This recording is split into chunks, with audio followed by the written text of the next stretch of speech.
Hello class. Last class में हम पढ़ रहे थे law of equipartition of energy, जिसमें हमने समझा था कि हर एक पार्टिकल के हर एक एक्सिस में हाफ kBt एनर्जी प्रेजेंट होती है। फिर हमने पढ़ा था कि diatomic molecule for example O2 and N2 के पास ज़्यादा डिग्री ऑफ फ्रीडम क्यों होती है। उनके पास ज़्यादा डिग्री ऑफ फ्रीडम इसलिए होती थी बिकॉज उनके पास ट्रांसलेशन के अलावा रोटेशनल एनर्जी भी होती थी। एंड हमने पढ़ा था कि अगर एनर्जी ट्रांसलेशन पर प्लस अगर हम एनर्जी रोटेशन करें तो पहले तो तीनों एक्सिस पे उनके पास ट्रांसलेटेड एनर्जी प्लस उनके पास दो एटम्स है तो उनके पास दो रोटेशनल एनर्जी होगी, जो कि होता है हाफ आई ओमेगा स्क्वायर, जहाँ पर आई मोमेंट ऑफ इनर्शिया होता है एंड ओमेगा क्या होता है, ओमेगा होता है एंगुलर स्पीड। ये फॉर्मूला था टोटल एनर्जी का जब हमारे पास डाई एटॉमिक मॉलिक्यूल प्रेजेंट है एंड उनके पास ट्रांसलेशन एंड रोटेशनल एनर्जी है। Note that each rotational degree of freedom contributes a term to the energy that remain constant square of the rotational variable of motion.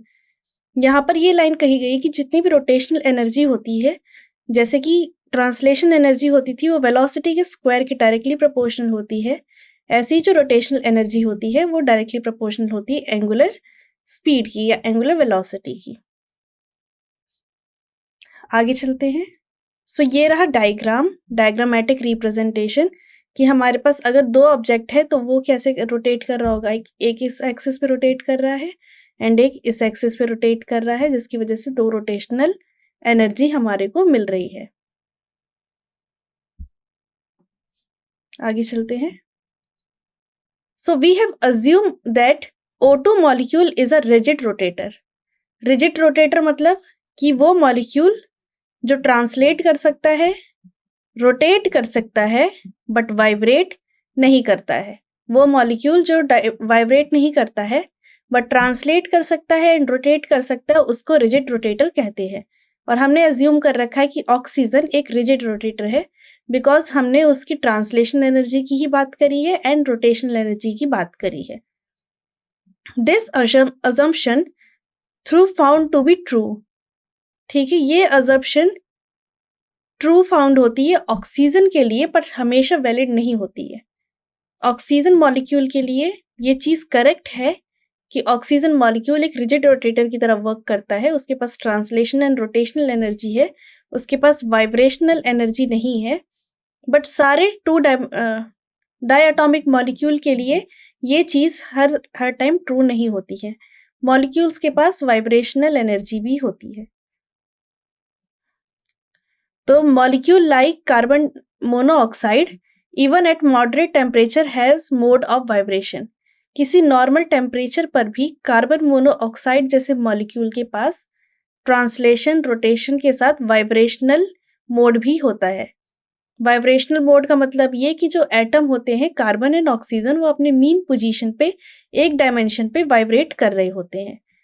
And इस energy vibration का formula होता है half m dy by dt square plus half k y square dy square. Okay, और अगर carbon monoxide molecule की हम बात करें तो उसके पास जो टोटल एनर्जी हो जाएगी cy का होल स्क्वायर, वो हो जाएगी energy translation, energy rotation and energy vibration. ये उसकी टोटल एनर्जी हो जाएगी एंड EV इसकी क्या है, वाइब्रेशनल एनर्जी है। जहां पर K क्या है, फोर्स कांस्टेंट है ऑसिलेटर का, और Y क्या है, Y एक्सिस पे वाइब्रेशन है मॉलिक्यूल के। Half m dy by dt square plus k y square vibrational energy का फॉर्मूला होता है, ये हम ध्यान रखेंगे। तो वाइब्रेशन इक्वेशन में हमने देखा कि half m dy by dt का होल स्क्वायर वाली टर्म कंटेन करके रखती है।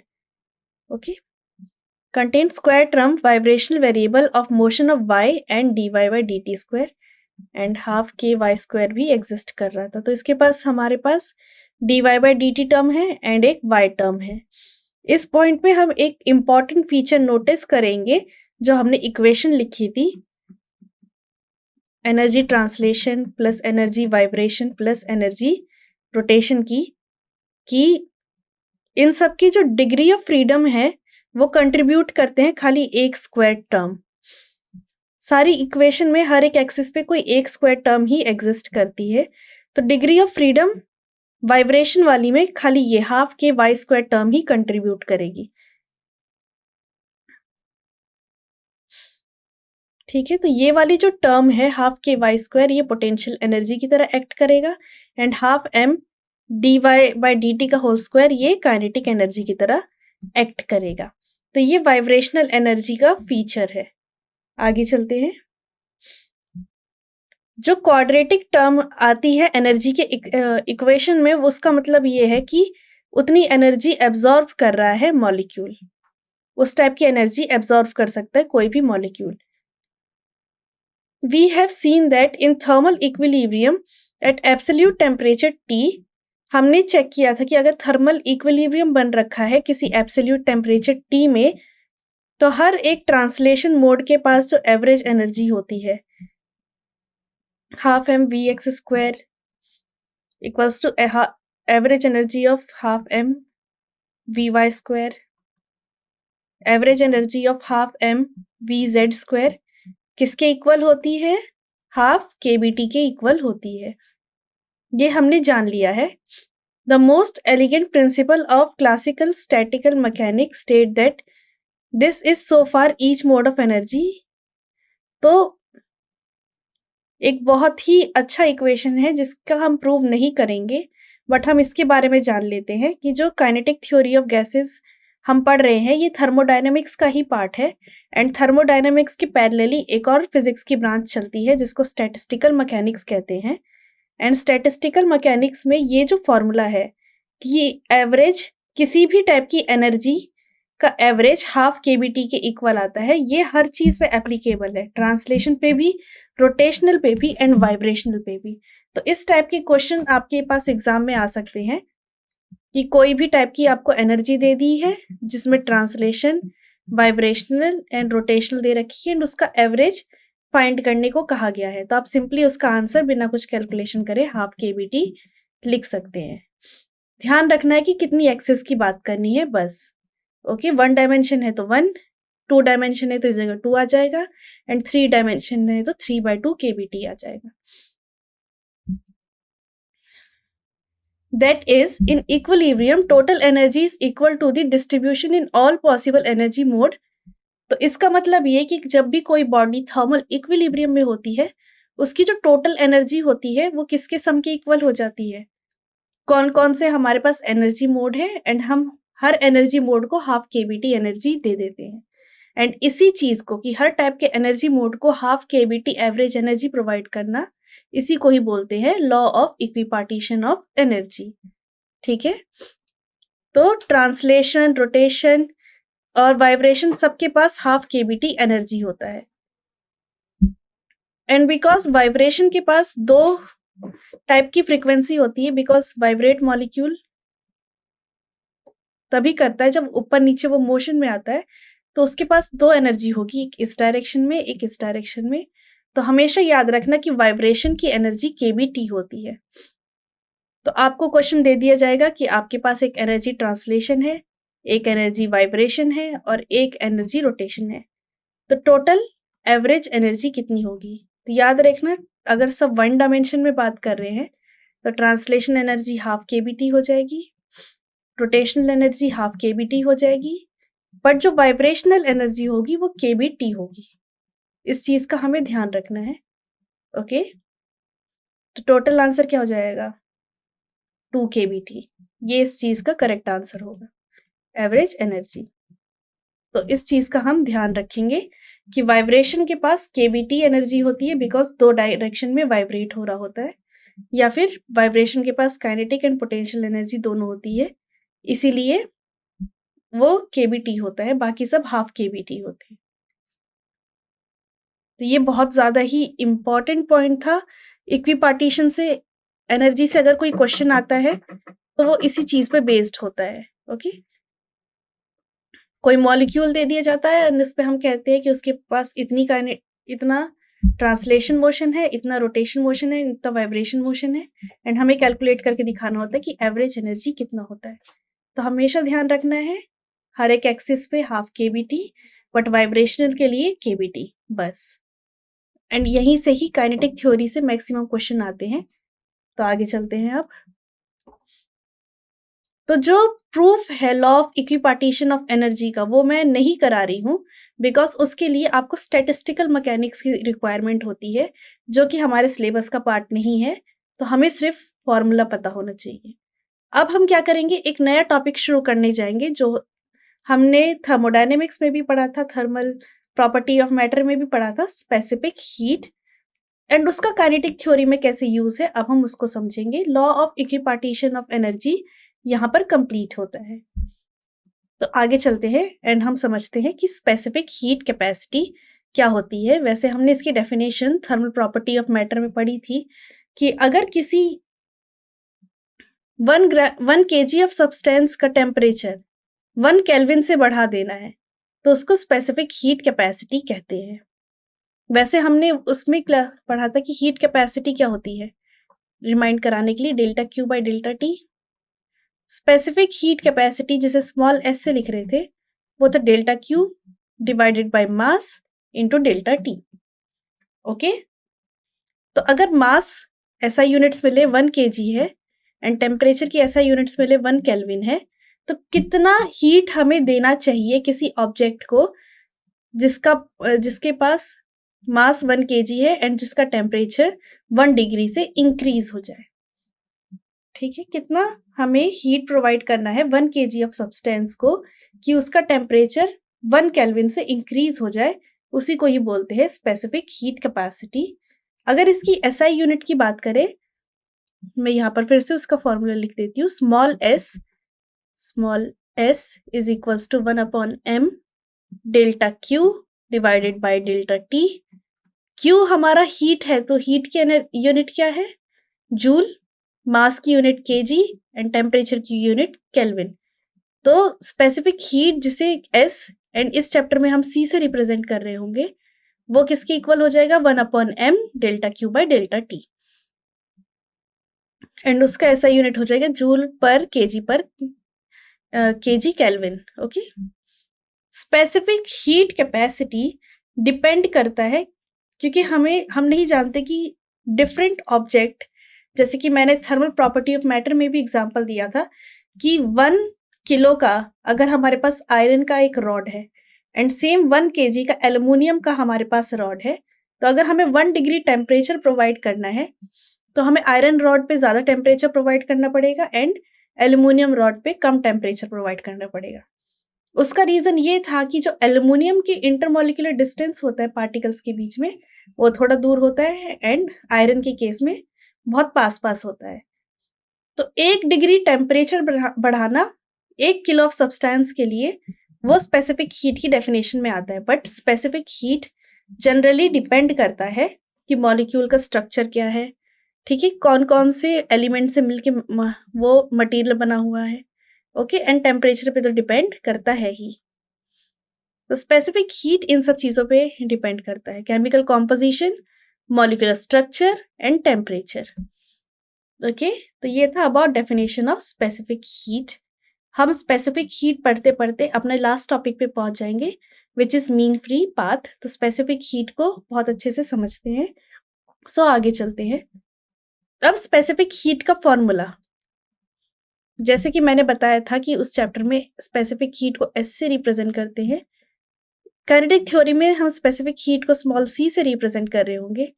एस का फॉर्मूला क्या था, delta Q by delta T divided by M. तो यही हमारे स्पेसिफिक हीट का भी फॉर्मूला है। ओके, या फिर delta Q equal to M C D T, M C delta T. Okay, ये हमारे पास दूसरा फॉर्मूला हो जाएगा। सो ये है formula of the specific heat, जहां पर क्यू को किस में मेजर किया जाता है, जूल में, मास को केजी में एंड टेम्परेचर को केल्विन में। गुड, अब हम आगे चलते हैं। ठीक है, ये सबकी यूनिट्स के बारे में बताया कि मास को केजी में मेजर किया जाता है, स्पेसिफिक हीट का एसआई यूनिट जूल पर केजी केल्विन हो जाएगा एंड टेम्परेचर को केल्विन में मेजर किया जाता है। तो स्पेसिफिक हीट सी की एसआई यूनिट बन जाएगी जूल पर केजी केल्विन। हम बार बार इसकी एसआई यूनिट और इसके फॉर्मूले पे इसलिए ज्यादा प्रेशर दे रहे हैं बिकॉज इस टाइप के क्वेश्चन आ चुके हैं, बट काइनेटिक थ्योरी चैप्टर में नहीं, यूनिट एंड मेजरमेंट चैप्टर में। यूनिट एंड मेजरमेंट चैप्टर में हमसे स्पेसिफिक हीट का डायमेंशन पूछा गया है, स्पेसिफिक हीट का एसआई यूनिट पूछा गया है, तो हमें इस चीज का ध्यान रखना है। स्पेसिफिक हीट का हमें फॉर्मूला पता है तो हम कैसे उसका डायमेंशन कैलकुलेट कर सकते हैं। ओके, अगर मैं बात करूं डायमेंशन की, स्पेसिफिक हीट के डायमेंशन की, तो हम उसे कैसे कैलकुलेट करेंगे? Dimension of delta Q divided bye dimension of mass and dimension of temperature delta T. Heat जो कि एनर्जी ही है तो उसका डायमेंशन क्या हो जाएगा? ml2t-2। मैंने यूनिट एंड मेजरमेंट चैप्टर में कहा था कि फोर्स एंड एनर्जी का डायमेंशन हमें याद रखना है। मास का m हो जाएगा और टेम्परेचर को SI यूनिट्स में K लिखते हैं, केल्विन। ओके, तो मास से मास कैंसिल हो गया, तो स्पेसिफिक हीट किस पे डिपेंड कर रहा है? L2t-2 K-1। ये यूनिट होती है, ये डायमेंशनल फॉर्मूला है स्पेसिफिक हीट का। इस टाइप की question unit and measurement chapter में आ रखी है, तो हमें ध्यान रखना होगा इस चीज का। ओके, आगे चलते हैं। अब एक एग्जाम्पल सॉल्व करने की कोशिश करते हैं कि स्पेसिफिक हीट से एग्जाम्पल कैसा आता है। If you want to raise the temperature of 2 kg of water, अगर हमें 2 किलो ऑफ वाटर को का टेम्परेचर 10 केल्विन से रेज करना है and the amount of heat require can be calculate using specific heat of water, तो हम क्या कर सकते हैं? कितना हीट चाहिए उस चेंज को लाने के लिए वो कैलकुलेट कर सकते हैं स्पेसिफिक हीट ऑफ वाटर से, क्योंकि हम जानते हैं कि वाटर का स्पेसिफिक हीट ये है।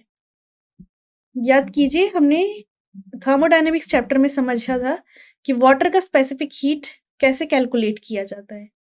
ओके, कैलोरी को जूल में कैसे कन्वर्ट किया जाता है, तो उसके बाद हमने वैल्यू निकाली थी। तो वाटर की स्पेसिफिक हीट की वैल्यू हमें एक्चुअली में पता होती है कि 4.16 जूल पर ग्राम, याद रखना ग्राम में कैलकुलेट किया जाता है, इनटू केल्विन। ओके, तो सिंपली हम क्या करेंगे, C पता है, M पता है, डेल्टा T पता है हमें, तो सबकी वैल्यू पुट करेंगे। ध्यान रखेंगे कि ये केजी में है तो इसको भी केजी में कन्वर्ट करना होगा।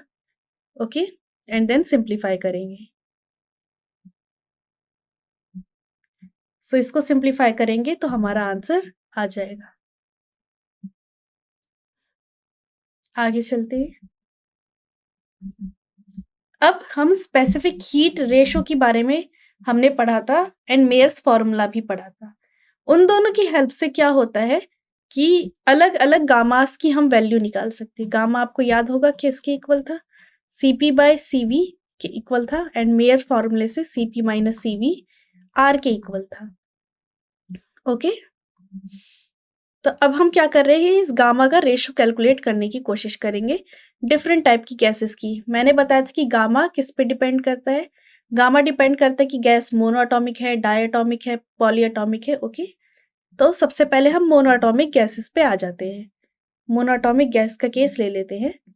एक मोनोएटॉमिक गैस के पास 3 ट्रांसलेशन डिग्री ऑफ फ्रीडम होती है।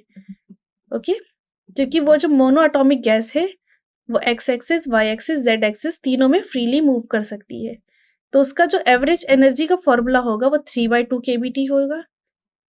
एंड इंटरनल एनर्जी का फॉर्मूला क्या हो जाएगा? 3/2 RT हो जाएगा। Okay, average energy is 3/2 kBT। And अगर टोटल इंटरनल एनर्जी की बात कर दी जाए, यू की बात कर दी जाए, तो वो 3/2 NkBT हो जाएगा and NkB is R NaKB। तो U किसके इक्वल हो जाएगा? 3/2 RT। ये हमें ध्यान रखना है। ये टोटल इंटरनल एनर्जी है 1 mole of mono atomic gas के लिए। हम 1 मोल की बात कर रहे हैं यहाँ पर। अगर N मोल की बात करते तो यहाँ पर मल्टीप्लाई में N भी आ जाता। तो मोनोएटॉमिक में म्यू इसके इक्वल है, तो म्यू किसके इक्वल है, यू इक्वल है 3/2 RT 1 मोल के लिए, एंड du/dt ही हमारा होता है Cv। तो Cv किसके इक्वल हो गया 3/2 R, एंड हम जानते हैं कि Cp माइनस Cv R के इक्वल होता है। Cv अगर हमारा 3/2 हो गया, Cv हमारा 3/2R हो गया, तो Cp कितना हो जाएगा हमारा 5/2R। इससे क्या हो जाएगा, गामा Cp/Cv होता है। Cp हमारा 5/2R है, Cv हमारा 3/2R है, तो गामा हो जाएगा 5/3। यहाँ पर वैल्यू पुट करके देख लेना, तो गामा हो जाएगा 5/3 मोनोएटॉमिक के लिए। ओके, ध्यान रखना इस चीज का, ये आपको डायरेक्टली याद हो जाए तो वो ज्यादा अच्छा रहेगा कि मोनोएटॉमिक के लिए गामा 5/3 होता है। यहाँ पर हमने वही कैलकुलेट किया है कि specific heat ratio gamma monoatomic के लिए 5/3 होता है। ओके, अब हम दूसरे केस पे आ जाते हैं, विच इज डायटॉमिक। तो डायटॉमिक के पास एक्चुअली में डायटॉमिक मॉलिक्यूल है, उसके पास जनरली 3 डिग्री ऑफ फ्रीडम होती है ट्रांसलेशन की, एंड 2 डिग्री ऑफ फ्रीडम होती है रोटेशन की। तो इसके पास टोटल 5 डिग्री ऑफ फ्रीडम हो गई। ओके, तो इंटरनल एनर्जी यू का फॉर्मूला हो जाएगा 5/2 kBT। आप देख रहे हो यहाँ पर हम डिग्री ऑफ फ्रीडम लिख रहे हैं, क्योंकि ऐड करके डिग्री ऑफ फ्रीडम के बराबर आ रहा है। तो यू का एक्चुअली में एक दूसरा फॉर्मूला भी होता है F/2 RT, जहां पर F डिग्री ऑफ फ्रीडम है। तो बिकॉज डायटॉमिक के पास 5 डिग्री ऑफ फ्रीडम होती है, 3 ट्रांसलेशन एंड 2 रोटेशन, तो यू का जो फॉर्मूला हो जाएगा 5/2 RT हो जाएगा। ओके, एंड du/dt Cv होता है, तो Cv क्या हो जाएगा हमारा du/dt Cv होता है। तो किसी भी रिजिड डायटॉमिक की बात करें, हमने रिजिड की बात करी है क्योंकि हम वाइब्रेशन नहीं ले रहे हैं। ओके, तो किसी भी रिजिड डायटॉमिक की पास 5/2 Cv होता है। Cp हम निकाल देंगे, Cp minus Cv equals to R से Cp 7/2 हो जाएगा, तो गामा किसी रिजिड डायटॉमिक मॉलिक्यूल के लिए 7/5 हो जाएगा। डायटॉमिक, वो भी कैसा, रिजिड डायटॉमिक। मोनो के लिए क्या था गामा 5/3, रिजिड डायटॉमिक के लिए क्या है 7/5। वैल्यूज हम याद रखेंगे, तो इसको हमेशा मेमोराइज करके रखना है। अगर डायटॉमिक मॉलिक्यूल रिजिड नहीं होता तो उसके पास एक वाइब्रेशनल मोड भी होता जो ऐड हो जाता, तो उस केस में Cv जो होता हमारा 9/2 हो जाता। ओके, Cv सॉरी 7/2 हो जाता, Cp हमारा 9/2 हो जाता, गामा 9/7 हो जाता। ठीक है, अगर रिजिड नहीं है, नॉट रिजिड डायटॉमिक। तो ये गामा का फॉर्मूला हो जाता जब हमारे पास कोई नॉन रिजिड डायटॉमिक मॉलिक्यूल है तो 9/7, अगर रिजिड डायटॉमिक मॉलिक्यूल है तो हमारे पास क्या है, हमारे पास कैसा केस है 7/5, एंड मोनोएटॉमिक के लिए 5/3। अगर हम कोई जनरल पॉलीएटॉमिक मॉलिक्यूल की बात करें तो उनके पास जनरली 3 ट्रांसलेशन 3 रोटेशन होता है और कोई F नंबर ऑफ वाइब्रेशन होता है। तो हमें नहीं पता, तो हम जनरल केस बनाने की कोशिश कर रहे हैं, 3 rotation 3 vibration and 3 translation 3 rotation and F vibration. तो इंटरनल एनर्जी हो जाएगा 3+FR। ओके, Cv हो गया, Cp उससे हो गया 4+FR, तो Cp/Cv क्या हो जाएगा 4+F divided by 3+F, gamma हो जाएगा इन दोनों का ratio. So gamma is equals to 4+F divided by 3+F। Okay, तो ये कोई जनरल पॉलीएटॉमिक मॉलिक्यूल के लिए था जिसके पास 3 rotation 3 translation and F number of vibration है। यहाँ पर F वाइब्रेशन मोड है, वाइब्रेशन मोड।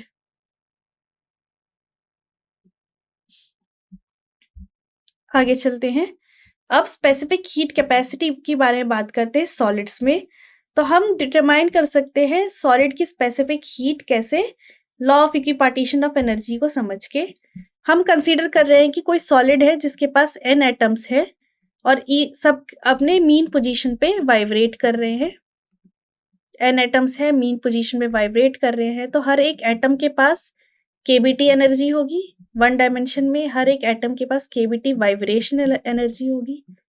अभी हम खाली वाइब्रेशन की बात कर रहे हैं।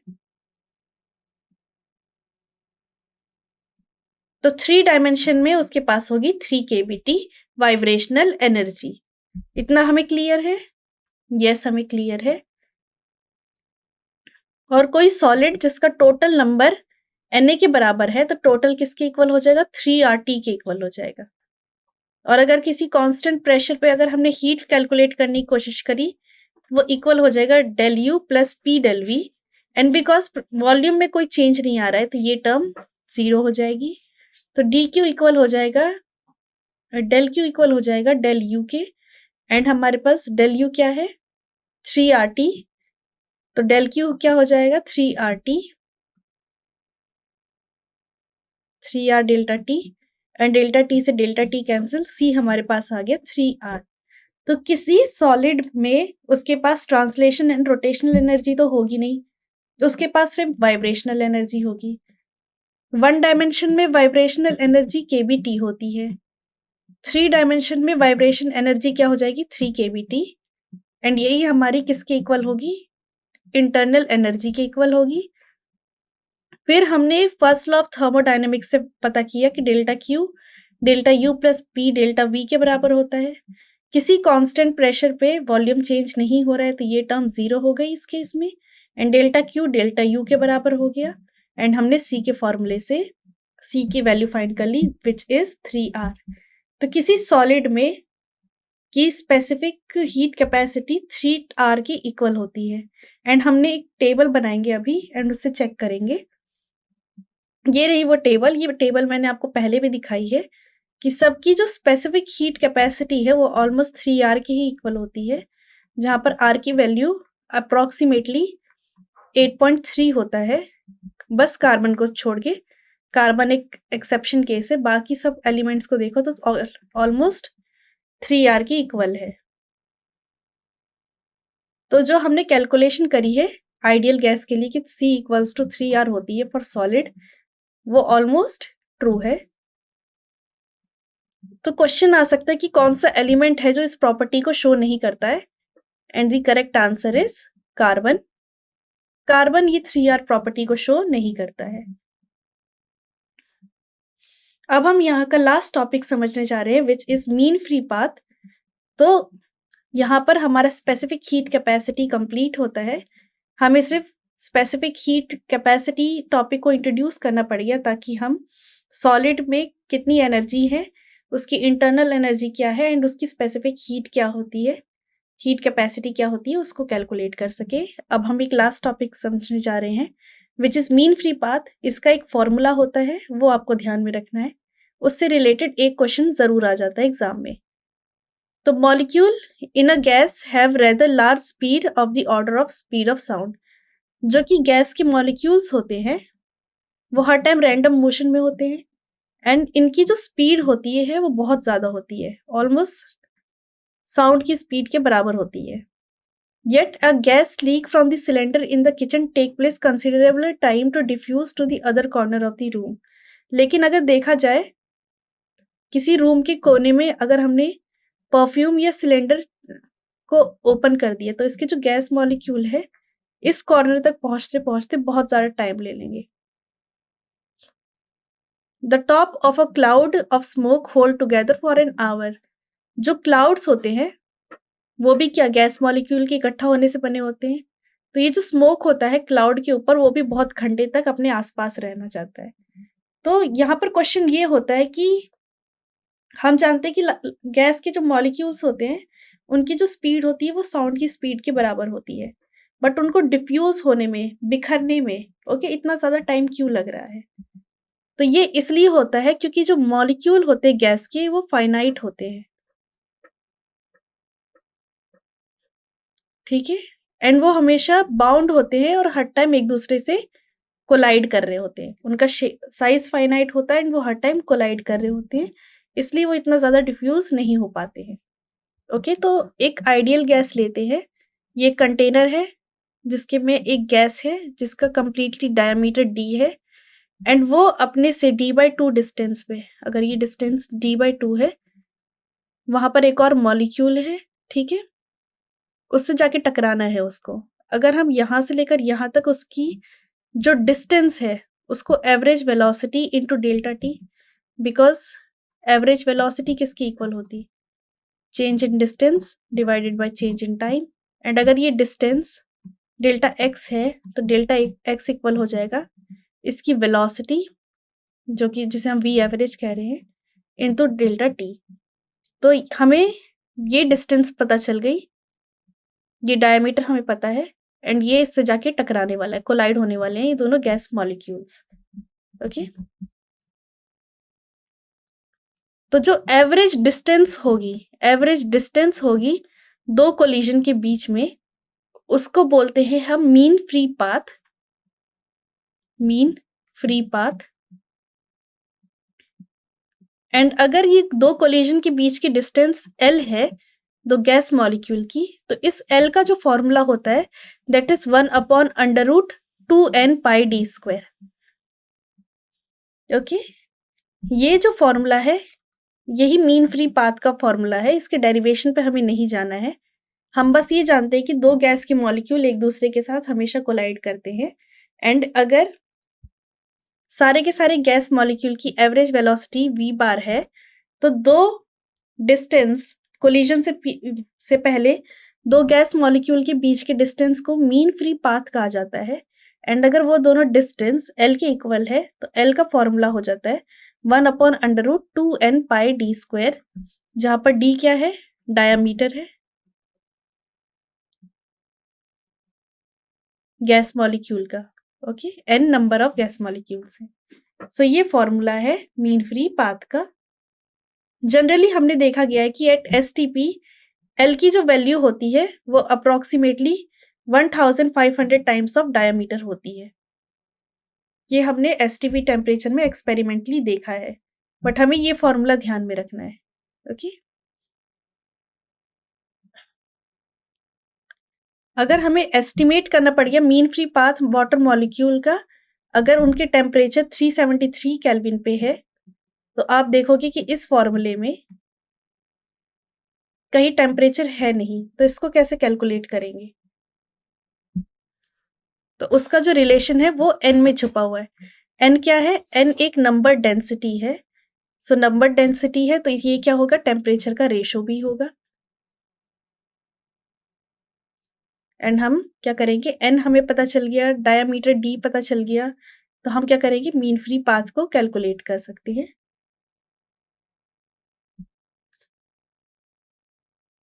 सो जो आइडियल गैस इक्वेशन होता है which is PV equals to nRT, capital nRT, okay, and हम जानते हैं कि जो एवरेज एनर्जी होती है वो किसी भी गैस मॉलिक्यूल के लिए 3/2 kBT होती है एंड एवरेज एनर्जी क्या होती है, half m average of velocity का square, and average of velocity का स्क्वायर v बार हम लिख सकते हैं, सो हाफ m v² बार। तो ये रिलेशन होल्ड करता है law of equipartition of energy से एंड ये हमारे पास आइडियल गैस इक्वेशन है। इन दोनों इक्वेशन को हम यूज करेंगे मीन फ्री पाथ कैलकुलेट करने के लिए। तो उन दोनों की हेल्प से जो मीन फ्री पाथ आया है वो इसके इक्वल आया है 1/√2n πd²। ओके, टेम्परेचर की इक्वेशन n के अंदर हिडन है because p equals to capital n/v small n हो जाएगा RT। तो यहाँ पर टेम्परेचर की इंफॉर्मेशन इस n के अंदर हिडन है और डायमीटर के बारे में इंफॉर्मेशन हमें दे दी जाएगी एंड अगर हमें वेलोसिटी कैलकुलेट करना है तो हम इस चीज का यूज कर सकते हैं।